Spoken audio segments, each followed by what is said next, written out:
Tokyo Game Life, a Tokyo-based video game podcast focusing on Nintendo and gaming culture in Japan's capital. Your host Mono here to bring you a slice of gaming life from Tokyo. Today, I'm joined by YouTuber AustinSV to chat about the Pokemon Card GB series, or Pokemon Trading Card Game as the first game is known in the West. Believe it or not, it has a Japan-only sequel, so we're going to dig into everything about this amazing yet short-lived gaming franchise. And I'll touch on a triple threat of games, WarioWare Move It, Suika Game, and my final thoughts on Super Mario Bros. Wonder now that I've 100%ed it. Let's get into the feature on the Pokemon Card GB series with AustinSV. Tokyo Game Life only on the Tokyo Beat Podcast Network.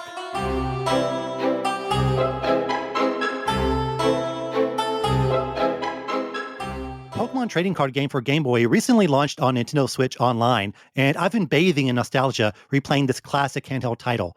But I've also been playing something else. Its Japan-only sequel. Yes, a Pokemon game that never came to the West. Joining me to chat about this fascinating, short-lived franchise is a special guest. So guest, please introduce yourself.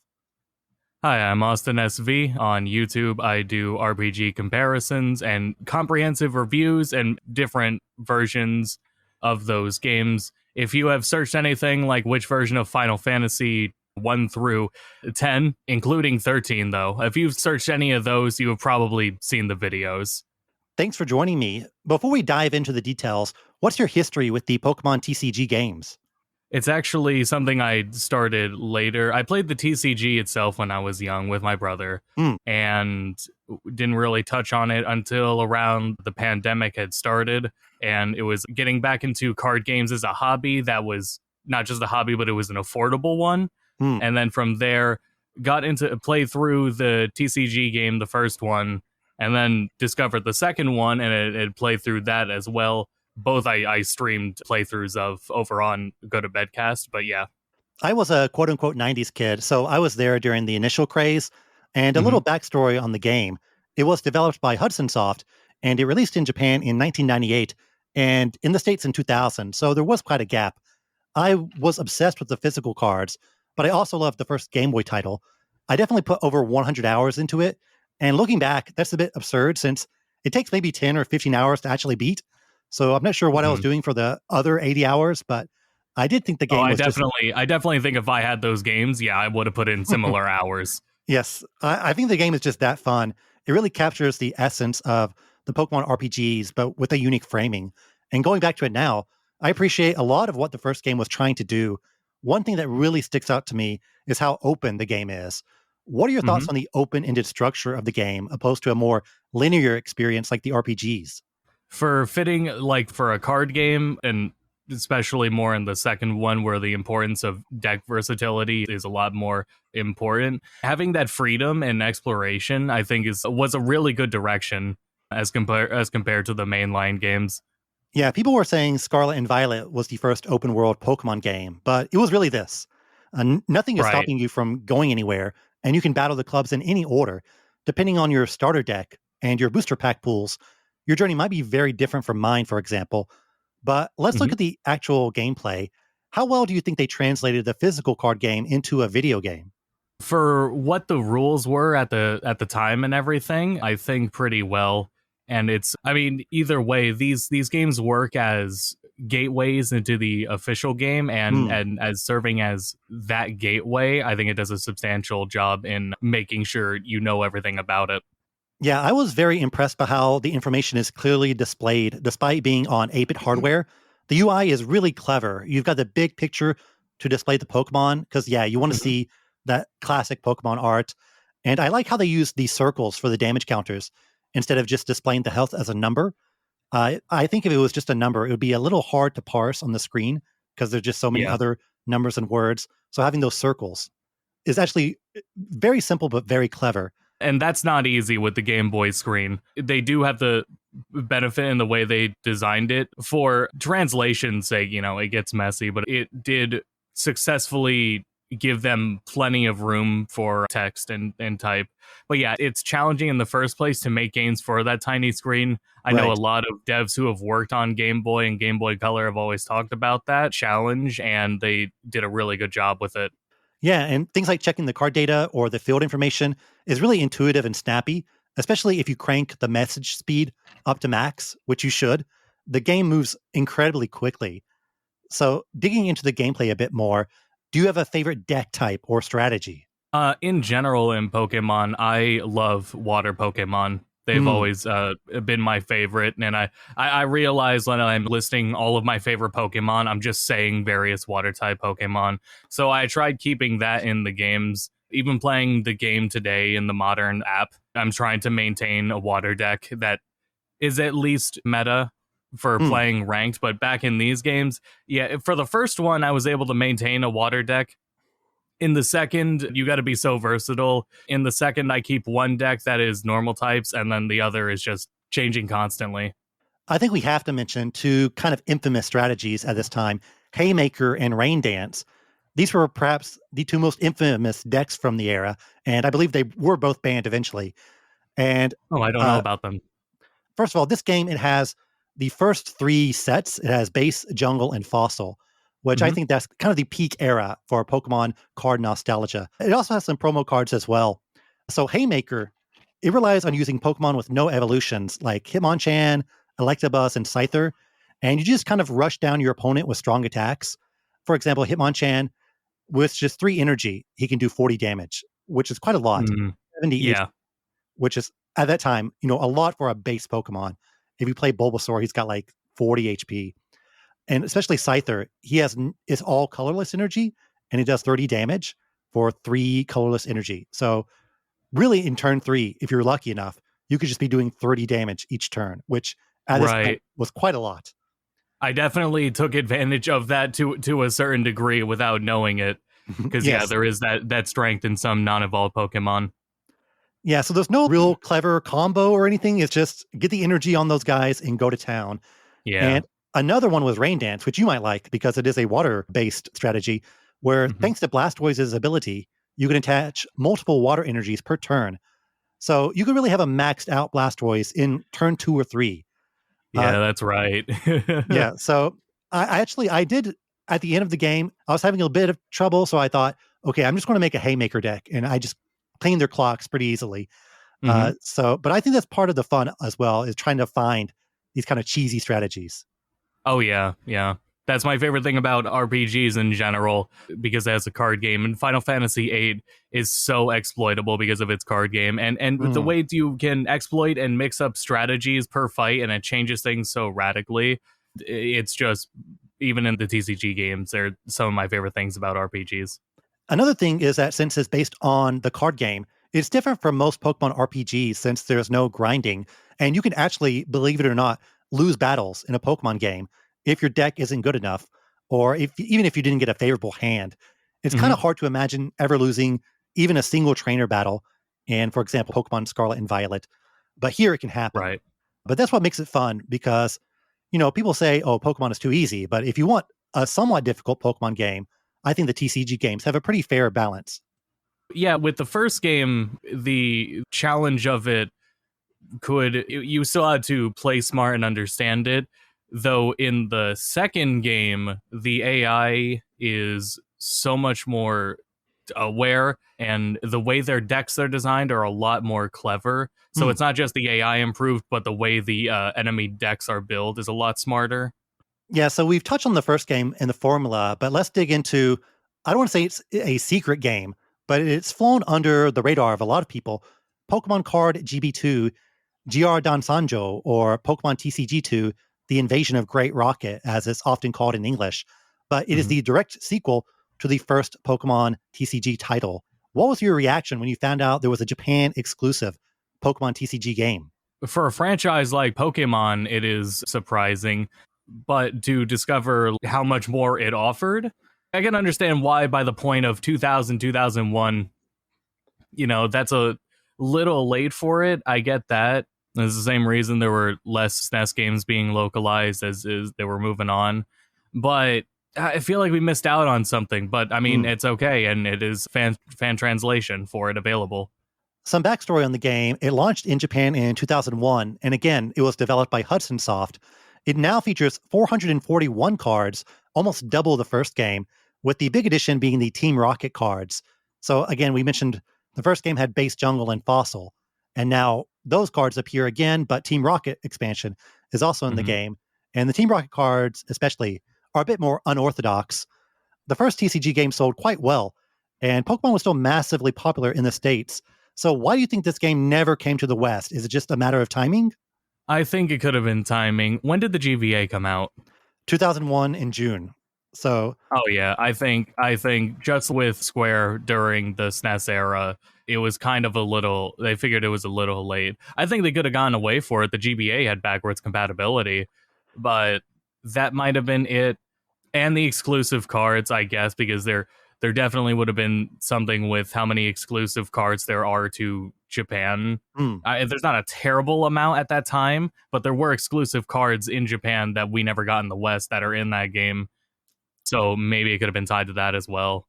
Yeah, it would probably be a big localization project. I think a lot of, especially younger gamers these days, they think, oh, everything comes out on the same day worldwide. But, back in the day, if a game came out in Japan, there's no guarantee, Yep. even if it's Pokemon, that it's coming out in the West. Yep. So, what stuck out most to you when going from the first Pokemon TCG game to the second? It was definitely the AI and how much more aware they were. And it's at that point, I think it's definitely designed and challenging enough where you're constantly swapping and editing decks, and it's a good thing they also made the tools to do that a lot easier as well. The Yes. quality of life adjustments in it also stack out in that regard too. The other protagonist is cool, Mint, Hmm. as well as the other island, and I think the story of it is a lot more fun. For me, it was the graphical upgrade that was immediately noticeable. And we haven't really touched on it, but the sprite work and music of this game is really iconic. I haven't Hmm. played it in over 20 years from the original Game Boy game to the NSO release, but I really vividly remember the music and the sprite art because it has that classic 8-bit Pokemon style. But they really take it to the next level in the second game. All the clubs look really distinct. The Rock Club is kind of modeled Hmm. after a Zen garden, and the Electric Club looks like a big stage show. Plus, we have animated portraits for the trainers, which have a lot of Hmm. personality, and also some new animations for the attacks. It definitely felt like they were, even with the first game, they were getting a grasp on what they were capable of and what Hmm. they could do. And then by the second game, they understand what they're doing and the tools they're working with and whatever, and just going all out with it. This is a very specific question, but what are your thoughts on the card art differences between the two games? The first one had kind of a monochromatic style, while the second one is closer to the colors of the card art. Yeah, that's definitely, I feel, part of overcoming limitations and figuring things out as they go. So yeah, the art in the second game, the sprite artwork especially, is a lot nicer and definitely more accurate to the cards. If they had done the Team Rocket cards in the same style as if they were in the first game and had to take that visual compromise, Hmm. it would have, it would have done them dirty. Yeah, initially I was a bit turned off because I really love the monochromatic style of the original game. It was really Mm, just a fascinating way to portray the famous card art on the Game Boy. And making it closer to the actual colors of the card, it did look a bit garish at first, especially because I'm playing on the analog pocket. And so it's hmm a really bright mm, screen. So these colors are yeah. really popping out. But I have kind of come around to it. And I do like both visual interpretations. And beside the card art, what would you say are some other big differences between the two games? Like I said, the especially with how more fun and involved the story is. Hmm. I don't want to spoil it. I like the ending of it, and it feels like it's a little bit of commentary on the ever-present state of card collecting. It's like a bit of commentary on that, and I enjoy just that being there. Updates on like how many cards there are in total as well, and giving you more to work with. Yeah, you mentioned it earlier, but I really like now that you can pick a girl, Mint, who has a very Hmm. late 90s Pokemon design. Oh And yeah, very underrated. I'm surprised I haven't seen her in anything else, but we haven't seen the other protagonist in anything either. So, right. And she's blue, which I think is mhm. maybe her number one quality is that she's a blue sprite on the screen opposed to the boy sprite who is red. And some other differences between the two games. Another thing that really stood out for me is that this game is a bit more linear than the first game. Can you touch on kind of the format differences between how the two games tell their story? Right, because you have to take care of that first island, and then things are a little more railroaded on when you're going through the first island. Almost at that point, I think it would consider it like a tutorial by that point, because then you get to the second island and the second island starts throwing challenges at you and starts mixing up how it plays. Now that you're familiar with everything, let's put some twists on it and make you think. It turns like it into puzzles, essentially. Yeah, the first game, I really love the open format, and the second game has a lot more cards, more challenging enemies. But I do quite lean towards the open structure a bit more than the linear structure in the second game, because it can be Right. a bit confusing about where you need to go next. And sometimes the logic of who you need to beat or what you need to do doesn't make a whole lot of sense. But outside of that, I really love all the additions in the second game. The enemy decks are so diverse. One thing I noticed is that if you'll battle somebody, and you'll think, okay, well, they're a water deck, so I'll just bring my electric cards. But they Yep. will specifically And have electric counters in their deck. yep. And some other really fun things, the special challenges. Mm. For example, there's one battle I got into where the enemy said, oh, you could only use green energy cards. So you can't use colorless, can't use psychic energy cards, Mm-hmm. only green energy cards. So you have to think about, oh, do I need to make a grass deck? You do, but also you can be a bit clever with it if you think about, okay, what Pokemon have colorless energy attacks that I can kind of Yep. take advantage of. That's Um, definitely why I kept a normal deck. If you just edit the normal deck and then just swap in the color energy requirements into it, and you're good to go. I think the normal cards in general are really underrated because they're just so versatile and they're quite Mm-hmm. strong. I Yep. remember back in the original TCG days, I had a Jigglypuff deck where it's basically just putting in as many Jigglypuffs as possible. And Wigglytuff has this kind of, I don't want to say broken, but it is quite a powerful attack where it does as many damage as how many Pokemon you have on your bench. So if you have 5 Mm-hmm. Pokemon on your bench, you're doing 50 or 60 damage pretty quickly. So finding those kind of fun strategies is a big appeal of the game. No, it's satisfying to land things like that. And it's kind of a time capsule because, I mean, there are in the modern TCG strategies like that, Hmm. but there are a lot more things going on in the modern TCG that don't really work like they did before. Although that was, at least in the second game, also another big thing is it did move a little bit into searcher cards. Hmm. And searcher cards for TCG are so important. So it's another huge element in the second game. Yeah, I think the modern day TCG, it has a lot more functions and features, but it's probably a bit more balanced. The original Pokemon TCG games, especially these 2 games I'm playing now, they're pretty balanced, but there's quite a lot of things you can break or quite a lot of strategies that are a bit unfair. One thing that really stuck out to me is that you can just use as many trainer cards as you want in one turn, Yeah. which I think now I'm pretty sure you cannot do that. I think it's 1 trainer card per Yep. turn, Yep. but I kind of forgot that going back to these original games. I'm like, oh, Oh yeah. I could just use energies as many energy searches, just use Mm-hmm. 3 bills in a row, just go There's a crazy. reason they stopped letting those things happen. But And they even in the modern game, I was gonna say the modern TCG still is a pretty big balance issue. Looking at, because when I'm playing it and I'm like figuring out a deck and I'm looking at water types, I'm reviewing what's currently in meta and what is specifically winning tournaments, and going through tournament listings and seeing which decks are winning. It's usually all of the same ace Pokemon in them yeah. and the same focuses. But even at that state, yeah, no, compared to back then where there was no limit on trainer cards and, other strategies you can employ, yeah, it's less balanced in a different way, I guess. Yeah, I think as a single player video game, it is a kind of good to have a bit on balance Hmm. because you want to get gradually stronger. You want to rely, of course, on your strategy and building your decks, but you do kind of want to understand I have a trump card or there's some sort of hidden thing that the devs didn't account for that I can take advantage of to get through the game. One other thing I wanted to mention is that I really love that you can just pick your coin that you flip during the battles. Yeah, Uh, it's a really nice touch. yeah. So all these really small additions, these quality of life additions, and just fun, superfluous stuff like that, it really makes the second game really feel like this is a bigger and better version of the Hmm. first Pokemon TCG game. Yeah, I But definitely think that. I didn't think of like some other aspects about it, like the first one being more open or the appearance of the sprites. My first Pokemon game was Yellow, and then from Yellow, I hardly saw the TCG and in Game Boy form. So there's in that form a bit of a nostalgia to it, because when I look at it, it's really seeing the art of the second game right next to it, and not considering I haven't seen the TCG sprite work of the first game for that long. Right. Sadly, the TCG video game series ends there. Why do you think they stopped releasing video game versions of Pokemon TCG? I'm actually really not sure, because, and I've been thinking about this ever since Yu-Gi-Oh! Master Duel started, because Hmm. that's been such a huge success for Yu-Gi-Oh!, which I would have figured was a competitor at the time for it.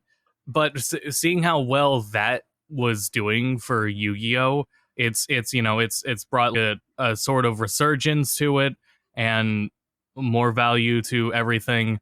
And more importantly, for the execs and for the suits, it's brought in a lot of money. Hmm. It's probably the most profitable thing for Yu-Gi-Oh! In a long time. And looking at the modern TCG app that you can get on your phone, you can get on desktop, I don't know why it's not on Switch. I can't fathom why you can play Yu-Gi-Oh! On your Xbox Hmm. and even on your Switch too, but the modern TCG app that isn't on anything, at the very least you can play the first game on Switch, right? But as to Yes. seeing a new one, I think it's missing out on an opportunity. Yeah, I also don't have a really good answer about why they stopped it. As somebody who just kind of casually collects Pokemon cards, if they would released Pokemon TCG games throughout these past 20 years, I would have probably bought all of them because I just Mhm. really love the format of the game, and just even the base card game is actually quite fun. So it's worth playing. But maybe they just crunched the numbers and thought, well, if people buy the video game, they won't buy the physical cards. I don't really know like the reasoning, or maybe Yeah. they just don't have anyone to develop it. But I would think Creatures handles the card games, and they do make video games as well. But I would definitely love to see Pokemon TCG video games come back. And you did mention the app, Mhm. because there is like you can play Pokemon TCG through this app. It really kind of mimics the live experience of playing. Oh yeah, it's a live service. Yeah. Yeah. And it's not really because the Pokemon TCG Game Boy games, they have translated the card game into a video game, and they take the advantages of it being a video game. For example, just displaying the card art for the card, for Hmm. example. But the app, it just looks like you're looking on the top of a tabletop. And so Right. maybe some people like that, but for me, I kind of want the video gamified version of the card game. I think it was the late 90s, and I don't remember too much about this, but there was a PC TCG. I think it was literally just a demo, and I didn't even think of it at the time. It is a very creepy looking CG character, introduce it. But I mean, I remember that wholeheartedly, and I thought, like there's probably more game to this, right? There's got to be more out there for specifically the TCG.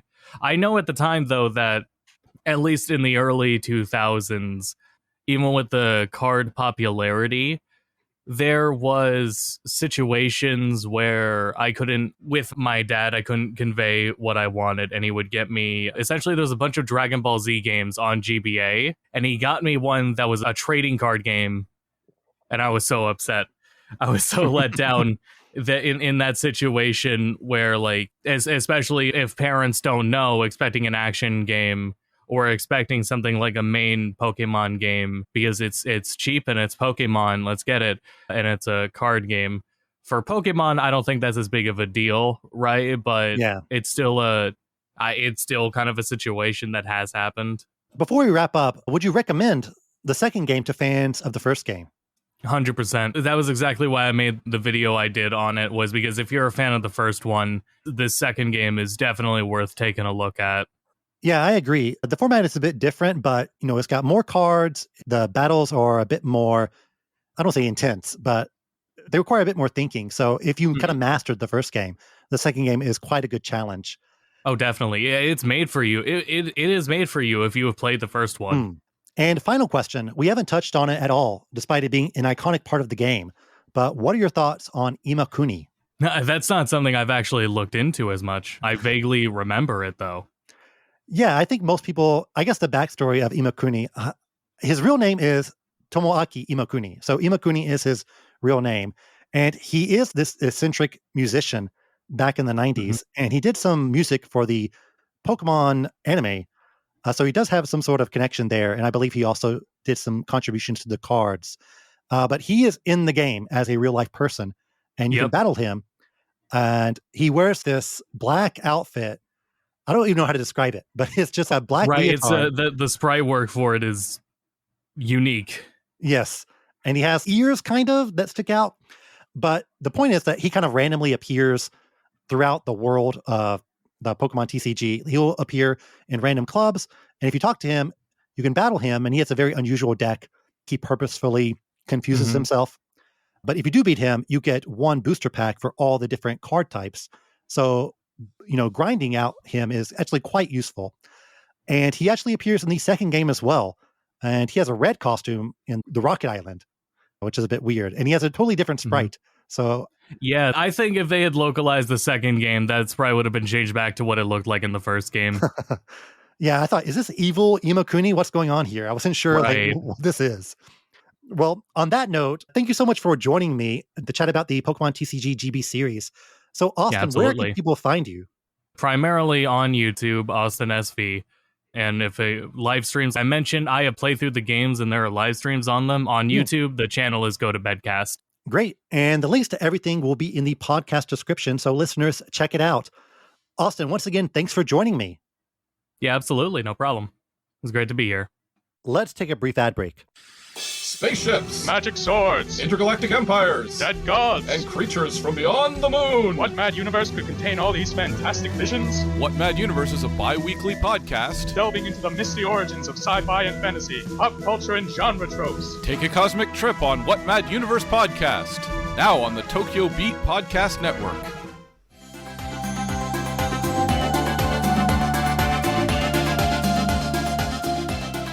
This is going to be a robust game section as I'm going to get into 3 titles, WarioWare Move It, Suika Game, and dish out the last word on Super Mario Bros. Wonder. WarioWare is the new hotness, so let's start with that. WarioWare Move It from Intelligent Systems, the latest title in the long-running minigame franchise, is now out on the Switch. Intelligent Systems, easily the best developer ever, right? I mean, look at their catalog.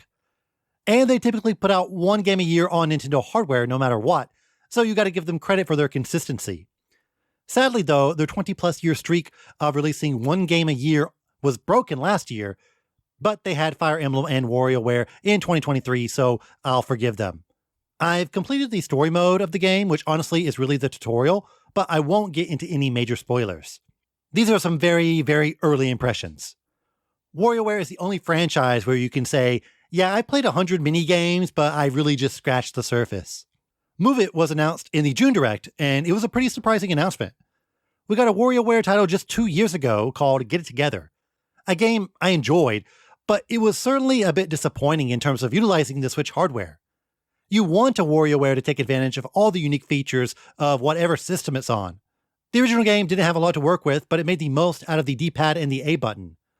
Then we got one focusing on touch controls for the DS, then motion on the Wii. Even Game & Wario took advantage of the online capabilities of the Wii U.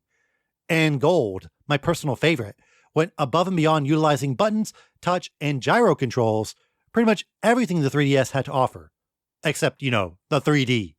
So when Get It Together came out, the gimmick of controlling a character inside the minigame, it's a good idea on paper, but I think people want something that uses the Switch's features more. The Joy-Cons have motion, the IR camera, HD rumble. All these are perfect for building weird minigames around. The system seems made for WarioWare. So thankfully, Move It takes advantage of the Switch's more advanced motion tracking to deliver something much more exciting than the previous game. Though, they still ignore HD rumble. It really is the spiritual successor to Smooth Moves on the Wii. It has the exact same concept, but instead of a Wii remote, you have the Joy-Cons. Minigames are broken up into forms, where you need to hold the Joy-Cons in a specific way at the start of the minigame. Night has you hold the Joy-Cons on top of each other like a sword. Bakaw forces you into a chicken pose, with a Joy-Con on your nose and one on your back, so you're kind of bent over like a chicken. There's Squat, where, yes, you need to actually squat with the Joy-Cons on your thighs. You might think, well, the motion controls are in the actual Joy-Cons, so couldn't you fake it? You can to a degree, but the game is smarter than you'd think. It may not know whether or not you're actually squatting, but the games are designed around the idea that you are doing the pose as directed, and trying to skirt around it could end up with an easy miss. Don't worry about looking silly. You're supposed to look silly when you spin around 360 degrees to mimic a shrimp rolling in tempura crumbs, or when you're doing sumo stomps, or frantically flapping your arms to fly. If you don't want to stand up and twirl your arms around, this game isn't for you. But if you go all in on the concept, there's a lot of fun to be had. The game hinges on this one question. Are the motion controls good? I'd say so. They're certainly way more advanced than what you saw in Smooth Moves, and it can be surprising how accurate the controls can be. That said, there's definitely movements where the game doesn't do what you want, or it's a bit confusing on how you should be moving. It really encourages big, broad movements. You can't just waggle your wrist. You need to swing your entire arm around to register a movement. There's one minigame where you need to jump. I thought, well, I can just kind of lift the Joy-Con up and down to mimic jumping, but no. It's tuned into the Joy-Con well enough to know what kind of motion you are really making. When it says jump, you actually need to jump. When it says turn around, you actually need to turn around. WarioWare very much is a practice makes perfect game, especially Move It, because the combo of the brief prompt and the more complex controls can leave you scratching your head after failing a minigame. But that's been a staple of the series, that eureka moment you get when you figure out what the game wants you to do. And the fear of failure is more or less completely gone this time around, at least in the story mode. If you're unfamiliar with the structure of the game, each character has about 10 or 15 minigames to play, and you have 4 lives. If you lose 4 times, game over, and you got to start again from the beginning. But this game introduces a second chance pose, a wacky pose you need to do for a few seconds to fully replenish your lives. And if you lose those 4 lives, well, you get another chance to do the pose and try again. This is a big adjustment from the past WarioWare games that really demanded perfection and precision. But I understand why they implemented it here in the story mode, since the motion controls are way more diverse and complex than you would think, even in just one form. One form is not just one action. For example, Tug of War has you place 2 Joy-Cons end-to-end horizontally. You might just think, okay, so this is the pose where I have to pull, but no. You pull, you poke, you swing, you turn. Every pose feels very diverse in how you use it, which again can lead to a lot of confusion because you might think, oh, I didn't know I could do that. I'm very impressed by how much they got out of each form. I thought, okay, there are 8 forms, so there are 8 actions, but it's certainly more than that. On top of that, there are mini games where you not only need to do the pose, but also press a button or even drop the Joy-Cons during the minigame. For example, the minigame will say massage, so you do the massage pose, where you hold out both of the Joy-Cons in front of you. Then it will flash the drop logo, and the minigame requires you to drop your Joy-Cons while doing the pose. So yes, you actually do need to find those Joy-Con wrist straps ASAP. You do need to use them here, unless you are cool with just dropping your Joy-Cons on the floor. There are more layers here than you would expect as well. That might be a turnoff for some. There's definitely a subset of WarioWare fans who just think the first game is the best game, and that it should never be more complex than pressing A. I totally get that, but like I said before, I love WarioWare games that aren't afraid to use the hardware in creative ways. Each action is very responsive, but there have been times where it didn't register the movement I wanted. Very likely that's all my fault, since the game requires you to be locked into the form before the minigame starts. Some need a bit more precision, others need bigger motions. It can be very difficult to assess which one is which, but the game gives you a lot of leeway in terms of learning how each minigame operates. If you lose all your lives, who cares? Just do this 5-second pose, and you can try again. The theming of the minigames is what you would expect. Gross, weird, beautiful, wonderful, and you'll absolutely laugh a lot. The 9-volt stages, which are based on other Nintendo games, are always a highlight, and Move It has some excellent ones. I'm always amused at which ones they pick. They often go for very recent titles or retro games that are, while not obscure, are not something a lot of people remember or even talk about. The story mode is the same as it's always been. You go to each character's nodes and you play their games. All the characters look amazing in HD and the cutscenes are a lot of fun. Ko Takeuchi's designs are just stellar to see in high def. Each character introduces 2 or 3 poses, so you need to stay on your toes. Sometimes literally. There are remix courses that mix up all the forms you've learned so far, and this is the real meat of the game. The frantic switching between standing up, squatting, holding the Joy-Cons over your head, pressing a button in this one very specific game, this is what Wario is all about. Story mode takes about an hour or 2, same as always, but you really just get it out of the way so you can focus on the other modes. but I haven't really delved into the post-game stuff, so I can't really touch on that too much. There's at least a score attack. I did try out the credits game, which is appropriately awesome. I played a bit of the multiplayer with my wife via the party mode. The party mode has multiple games inside of it, including the Doctor one from the GameCube version of WarioWare, one red light, green light style game where you need to sneak up on Medusa, and the classic versus mode where you play mini games and see who can survive the longest. Ironically, in the party mode, you only need one Joy-Con per person. I'm not sure if they adjust the minigames to work with one Joy-Con, or you can only play games where you really only need one. It would be kind of lame if you couldn't access most of the minigames since they utilize both Joy-Cons. There does seem to be another multiplayer mode that requires everyone to use dual Joy-Cons, so maybe that one is a bit more open and has more minigames. But my early impressions are pretty positive. The game works as advertised. But an issue with Get It Together was the lack of unlockable content and modes. There actually wasn't a whole lot to do after you beat the story mode in that game. I can't say if Move It rectifies that yet, since I haven't really delved into the post-story games. I love unlocking all the weird stuff in gold. That game took about 15 plus hours to 100%, which is longer than most games these days. I don't know if Move It will top gold, but if it gets close enough, that's good enough. Alright, I gotta talk about Suika Game. It was something I noticed but wasn't really sure what was going on. Then everyone started talking about it, and now I am fashionably late to the party. If you are even more out of the loop than I am, it's a physics puzzle game by Aladdin X. Who are they? Well, obviously a Japanese projector manufacturer. They made this game for the projectors. Honestly, I don't know how you're supposed to play a game via projector. Maybe you use the remote, but they released a version of it on the Switch in December of 2021. However, much like Among Us, it boomed in popularity years after release thanks to streamers, and now it comfortably sits at the top of the Japanese eShop charts. It became so successful that the company even put out an English translation, and the game is now available on the US eShop, I believe under the name Watermelon Game. Suika is watermelon, by the way. That seems important to know. A very bizarre backstory, but the game is undeniably a hit. It sold over 2 million copies thus far.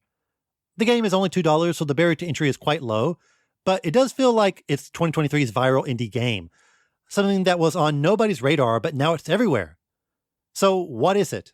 It's a very straightforward puzzle game where you rack up points by combining two or more of the same fruit. So cherry and cherry. But once you combine those fruit, it becomes a new fruit. And then you gotta combine that to make bigger and better fruit until you get all the way to the watermelon. If the fruit overflowed from the top, game over. It sort of reminded me of the Tsum Tsum titles in that you have a lot of jiggly things in a box, but people compare it to the browser game 2048. I admittedly had never heard of 2048 until I played this game. I tried it though, and yeah, it's pretty similar to a Suika Game in that you combine numbers to make bigger numbers while avoiding overflowing the game board. But I have to imagine this game already exists in many forms already on mobile platforms. The concept absolutely feels like something someone thought up before. But maybe not. Maybe this is a totally fresh and new idea. Either way, the game is undeniably fun. It combines strategy with a score attack and wonky physics to deliver a puzzle game that you want to keep playing. There's always the urge to get better, to get that watermelon. It never feels unfair. Every time I lost, I understood why. The physics can be a bit suspect at times, though. Maybe the fruit will roll. Maybe it won't. Who knows? And when you combine fruit to make bigger ones, it can often pop a fruit up out of the box, even though you weren't close to overflowing it. But I think the physics aspect is a big part of the appeal and why it became popular. You can kind of game the physics a bit, like timing your drops to a fruit right before it rolls over another one. The game is so simple, but inherently, there's enough complexity there in terms of fruit management that encourages you to look up guides or talk to your friends about what to do. I was a bit surprised that this is the one to go viral, but I do understand why a game like this would be a big hit. It's so simple on the surface, but the allure of min-maxing or cracking the game is overwhelming. And yeah, you want to get that watermelon. I've gotten up to the cantaloupe, and you need to combine 2 cantaloupes to make a watermelon. But man, 2 cantaloupes? I'm lucky if I even get 2 pineapples. The game has an evolution chart on the side that is very helpful, but all the fruit get bigger, so it makes sense in terms of what turns into what. There really aren't any modes, it's just the titular Suika game, and that's it. There are online leaderboards though, so go nuts. It also has daily rankings, which encourages you to check back every day. Right now, there's a quote-unquote Halloween event where the fruit designs are spookier. I wasn't blown away by the game, but it is undeniably fun. I think if you are interested in Suika Game, the game is very much worth $2 if you like puzzlers. I can at least guarantee $2 worth of fun. I do wonder if the dev will put out more games or if they're thinking, this was a fluke, so let's just write it out. You can probably get some money by advertising the next game as from the creators of Suika Game, but I don't know if Aladdin X will become the next big great indie dev. They certainly have enough money to do so, though. Moving on from that, I talked about Mario Wonder last episode, but now I've 100%ed Super Mario Bros. Wonder, so here are some final thoughts on that game. But spoilers, it will probably show up again in the Game of the Year episode. It took about 20 hours to reach 100% completion, but I would have never guessed that. The game felt incredibly short, but actually it was just time flying by. It took me about 20 to 25 hours to 100% New Super Mario Bros. U and Super Mario 3D World, so the length is in line with those games. Wonder is just one of those games where you are completely locked in and minutes can easily turn into hours. And a big part of why is that because this game is constantly throwing you into new situations, so it very much has a one more level type of feeling to it. You never know if the next level will have a new badge, or an enemy you've never seen before, or a shop to buy those precious standees. The freshness of Wonder is something that's converted a lot of people who were kind of cold on the new series. And while the new series felt like an update on well-known Mario conventions into a uniform art and gameplay style, Wonder feels way more experimental. It does echo World in that it takes Mario out of the Mushroom Kingdom and to a completely new land. It is kind of funny to think about that anytime Mario gets taken to a new place outside of the Mushroom Kingdom, the devs really go out and making it feel distinct and create a lot of unorthodox enemies. Obviously, games that take place in the Mushroom Kingdom also have new enemies every game, but they feel a bit more reserved. But if the story requires Mario to travel to a new place, despite it being incredibly similar to the Mushroom Kingdom in aesthetic, they just go off with the designs. It feels like one of those weird Nintendo logic decisions. Like when Sakurai explained that Kirby escaped in World of Light because of the mechanics of the Warp Star. I mean, you can just say that it was because you made Kirby. We all know that was the reason. I love the new series, especially you, but it was time to take a swing at something else. Yet this game still has a lot of DNA of the new franchise built into it. The physics are largely the same, like I mentioned last episode. There are some good adjustments to that to make it feel like Mario feels a bit more responsive, but as somebody who has played a lot of new and Mario Maker, controlling Mario does feel very familiar. It's not a huge gap like between Sunshine and Galaxy and Odyssey. And yes, it is a 2D side-scroller, course clear style Mario game. You go to the flagpole. They didn't reinvent the wheel here. In a dev interview, they revealed that Tezuka even told them to use the new engine, so the dev team could focus more on other aspects instead of building everything from scratch. So is this the craziest, most inventive take they could have on 2D Mario? No, but it is one that opens up a lot of possibilities for the future. Nintendo said that it lays the foundation for the future of 2D Mario. I'm not quite sure what that means. Is the next game literally going to be Wonder 2? If it was, I don't think anybody would complain. The biggest change to the structure of 2D Mario is the Wonder Seeds. I didn't really realize it at first, but these are basically the stars from the 3D games, right? They're objective-based collectibles where each level has multiple ones to gather. It does still kind of blend the course clear style of game since you always get a Wonder Seed at the flagpole, but the Wonder Effect Seed can mimic how you get a star in a lot of the 3D titles. It's a distinct gameplay challenge that takes place within a bigger level.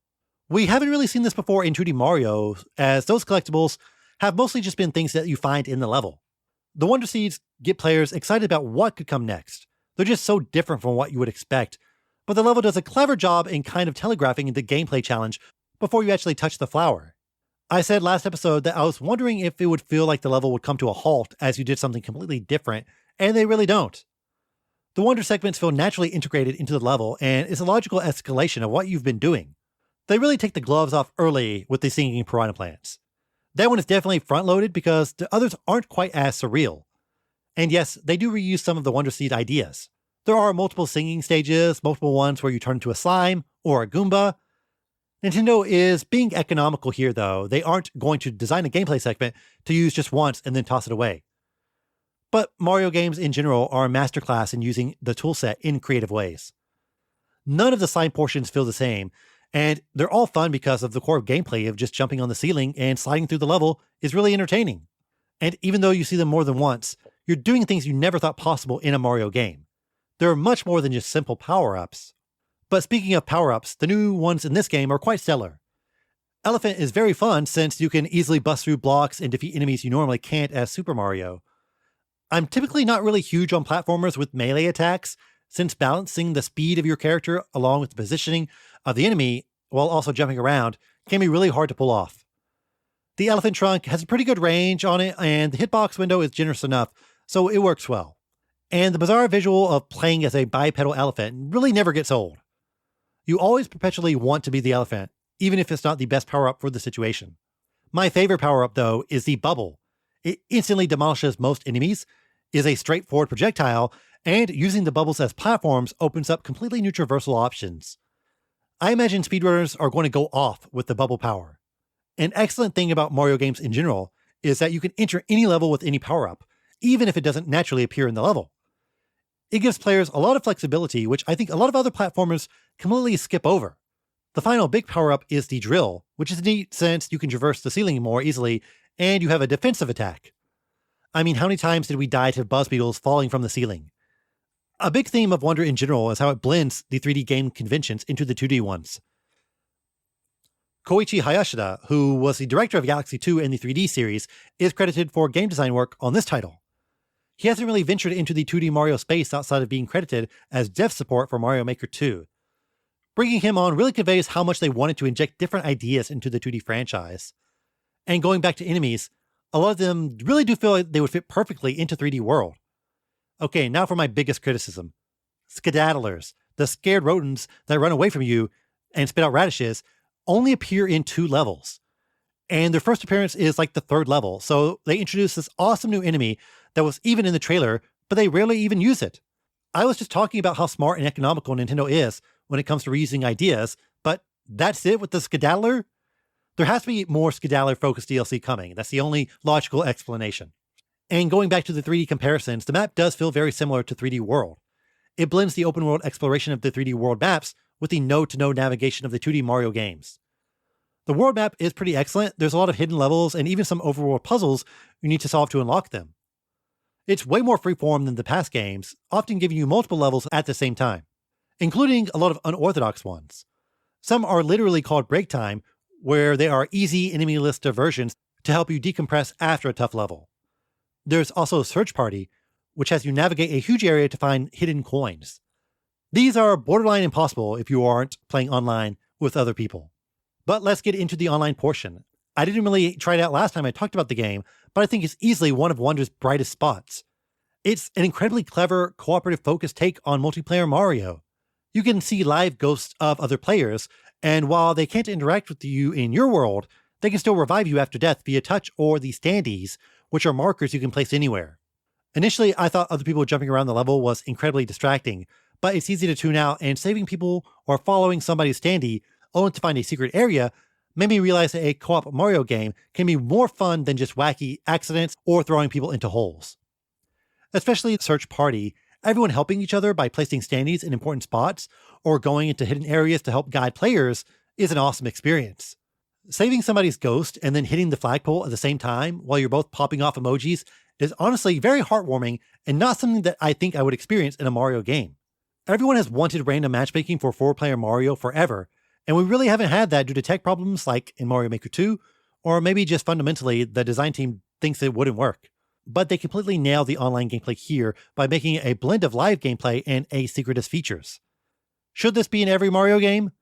Maybe not, but it's very impressive how they've integrated creative online elements into a franchise that typically thrived as a single-player experience. Other things I haven't touched on yet. I will say this game is overall easier than New You. That game has a lot of difficult platforming segments with zero room for error. A lot of here are 2 blocks over lava, good luck types of segments. I do enjoy these more challenge room-esque levels, and these aren't present in Wonder outside the badge challenges and a few special levels. I died more from obstacles than from mistiming jumps or falling into gaps. I'm not some crazy Kaizo Mario fanatic, but I do love these Twitch platforming levels that focus on timing and execution. There's a great special world stage where you need to jump to the beat, and to me, this is the right amount of challenge I want from a hard Mario level. It needs to be a little frustrating, but still fair. You can only blame yourself, but when you realize what you've done wrong and correct it, man, the view from the top of the flagpole never looked better. This game has an excellent special world, but that final level is going to challenge you. Seriously, max out your lives before you step in here. The hardest portion is right at the end, which, yeah, unfair, Nintendo. If you don't want to die from any obstacles, you can pick an easy mode character a la Yoshi and Nabbit. I've seen some people complain that they wanted basically an easy mode toggle for all the characters, since a lot of little kids want to play as Peach but are struggling. That's an interesting perspective, and I could see Nintendo implementing something like that in the future. We did have the Silver Tanuki suit, which made you invincible in 3D Land. I tried out the Yoshis, and yeah, they do feel like Yoshi inserted into a Mario game. You've got the flutter jump, you can eat enemies. It's a bit surreal to play as Yoshi in a game without Shy Guys. I love their look too. They seem a bit stubbier and closer to the design of a Yoshi from World. Mario is also much stubbier as well, and his jumps look very close to his pose on the classic Mario 1 box art. A lot has been discussed about how the animations and character model changes make the game feel more dynamic, and yeah, it does.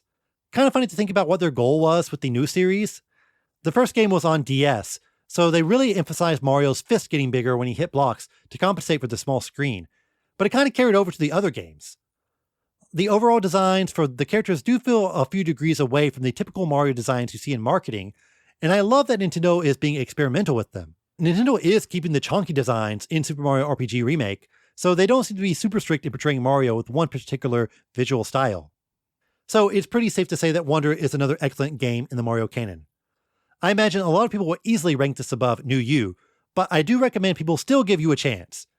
Wonder doesn't feel like it makes the new series obsolete, but it's a definitely more exciting take on Mario.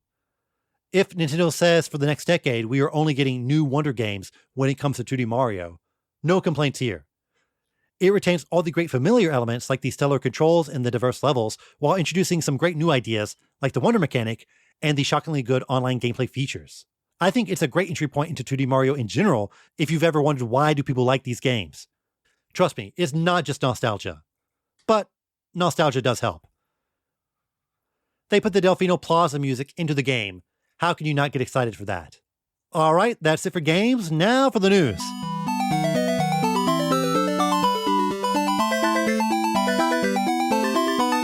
Alright, a bit of news this week. Nintendo Switch Online got a few new titles. Devil World, which is getting its first North American release, The Mysterious Murasame Castle, and Castlevania Legends for the Game Boy. Some pretty wild picks, but 1984's Devil World finally hitting the States after all this time is legit amazing. Most people probably know it because the titular devil is in Smash as an assist trophy. He appears on the top of the screen and he moves the screen. And that's basically the premise of the game. It's a Pac-Man clone where you play as a little dinosaur named Tamagon, and you eat the pellets while avoiding enemies. The catch is that yes, the devil does move the screen, which shuts off and opens up different routes you can take. Plus, you can only collect pellets if you collect a cross, which also lets you shoot fireballs at enemies. And this was one of the main reasons why it never came to the West, because it had a lot of religious iconography, which was a big no-no back in the 80s and 90s. It is a pretty clever take on the Pac-Man genre, but the game is most notable because the director is who? Shigeru Miyamoto. Co-designer? Takashi Tezuka. Music? 45 Seconds of Joy from Koji Kondo. This is the first collaboration between all three men, the first console game that Miyamoto directed, and it was Tezuka's first game, period. It is an incredibly important piece of Nintendo's history, and it's amazing that it finally came to the West after nearly 40 years after the original release. If you are a Nintendo fan, you need to play it. 5 minutes is fine, but you gotta touch it just to say you did. The Mysterious Murasame Castle came to the West for the first time nearly 10 years ago via the 3DS and Wii U, but thankfully it's back again on the Switch. It's very similar to Zelda, but it has no puzzle elements and is a straight-up action game. Navigation of the world is very Zelda-like though, with its top-down perspective. You explore an area outside of a castle, and the next stage is the castle interior. The game is legit great, yet it was completely overshadowed by Zelda, so that's why it's a fairly unknown title to people who aren't Nintendo weirdos like myself. It's surprisingly innovative for its time. You attack with the A button, but your attack varies based on the positioning of you to the enemy. If you're close, you will slash them with your sword. If you're far away, you throw a shuriken. You can also deflect enemy shurikens as well, so it does feel like a frantic action game where you are often jamming A and timing your attacks. There's a lot of cool enemies like other samurai that block, but when you get close, they raise their sword to attack you, opening up your chance to strike. There's a bunch of cool power-ups as well. You can find stuff that buffs your shurikens to turn it into knives or multiple shurikens, and there's a big lightning attack. It's totally worth playing, and yes, it is better than Devil World. Sorry, Miyamoto. Nintendo could easily bring this franchise back as a new action title, so fingers crossed. At least Takamaru got into Smash as an assist trophy, so he's closer to being added to the roster than most. Castlevania Legends, never played it, and apparently it is pretty bad, but isn't that also part of the appeal? I mean, would you ever pay for Castlevania Legends? But now, thanks to NSO, you can at least dabble in it, just to see what all the fuss is about.